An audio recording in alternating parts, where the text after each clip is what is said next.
Halo Budi, perkenalkan kami dari kelompok 4. Sekarang kami ingin menjelaskan tentang software model proses. Anggota kami terdiri dari Bintang, Samdo Jumar Purba, dan Muhammad Irsyandi Wirayuda. Yang pertama ada waterfall. Waterfall merupakan salah satu jenis model pengembangan aplikasi yang menekankan pada fase yang berurutan dan sistematis. Tahapan-tahapan waterfall terdiri dari requirement, design, implementation, integration, dan testing, kemudian ada operation dan maintenance. Referensi para ahli. Menurut Pressman pada tahun 2015, waterfall terdiri dari communication, planning, modeling, construction, dan deployment. Sedangkan menurut Somerville pada tahun 2011, waterfall terdiri dari requirement definition, system and software design, implementation and unit testing, integration and system testing, dan operation and maintenance. Kelebihan dan kekurangan waterfall. Untuk kelebihannya, waterfall memiliki workflow yang jelas, hasil dokumentasi yang baik, dapat menghemat biaya, dan digunakan untuk pengembangan software skala besar.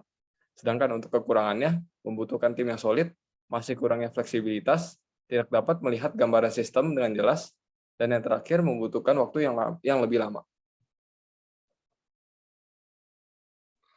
Selanjutnya ada incremental. Incremental merupakan model pengembangan sistem pada software engineering, di mana model pengembangan ini berdasarkan rekrutmen software yang dipecah menjadi beberapa fungsi, dan model pengembangan ini dilakukan secara bertahap dari awal hingga akhir secara berurutan. Kelebihan dari incremental sendiri adalah 1. Manajemen sederhana, 2. Resiko kegagalan proyek secara keseluruhan lebih rendah, 3. Mengutamakan fungsi pada sistem perangkat lunak, 4. Memaksimalkan pengembangan modal investasi konsumen itu kembali. Dan kekurangannya adalah hanya berhasil jika tidak ada staffing untuk penerapan secara menyeluruh, kedua hanya cocok untuk proyek kecil, ketiga penambahan staf dilakukan jika hasil incremental akan dikembangkan lebih lanjut.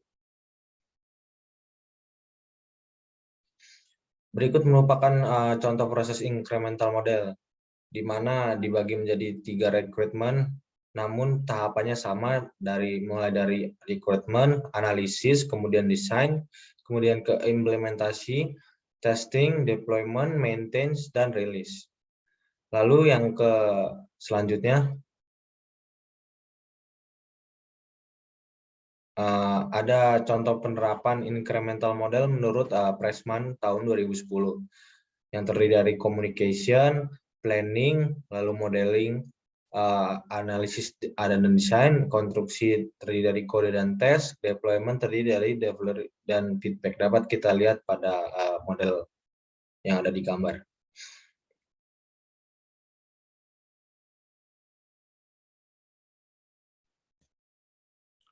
Scrum adalah metodologi pengembangan yang tangkas yang digunakan dalam pengembangan software berdasarkan proses berulang dan bertahap. Menurut Schreiber dan Sutherland, Scrum adalah sebuah kerangka kerja yang dapat mengatasi suatu masalah kompleks yang selalu berubah dan juga dinilai dapat memberikan kualitas produk yang baik sesuai dengan keinginan pengguna secara kreatif dan produktif. Metode ini mudah beradaptasi, cepat, fleksibel, dan efektif yang dirancang untuk memberikan sebuah value kepada customer selama pengembangan proyek. Scrum terdiri dari yaitu pertama tim Scrum yang memiliki 3 peran atau 3 roles utama. Yang pertama ada Product Owner, kedua Scrum Master, ketiga Scrum Team. Yang kedua ada Scrum Events atau acara Scrum yang terdiri dari sprint planning, daily Scrum, dan terakhir sprint review. Kemudian yang ketiga ada artifact Scrum atau Scrum Artifacts. Yang pertama ada product backlog, yaitu daftar utama dari semua fungsi yang diinginkan dalam produk yang disiapkan oleh product owner. Kedua ada sprint backlog, yang dilakukan dalam pertemuan atau meeting antara product owner dan tim developer yang akan bekerja sama untuk memilih produk backlog untuk dimasukkan ke dalam proses sprint. Hasil dari pertemuan tersebut yaitu sprint backlog.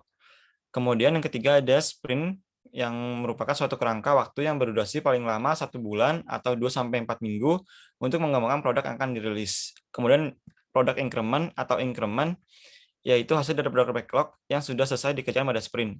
Di akhir sprint, increment harus sudah benar-benar selesai, yang berarti harus dalam keadaan yang usable. Tetapi untuk sprint sendiri masuk ke dalam Scrum event.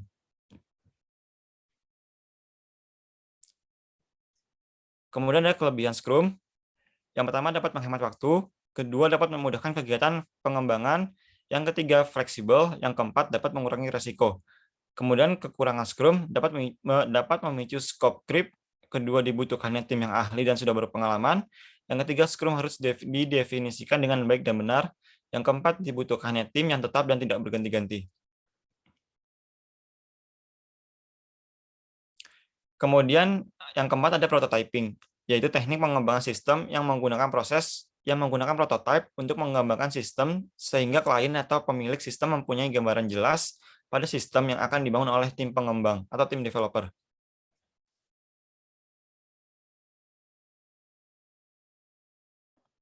Prototyping menurut OGDB pada tahun 2012.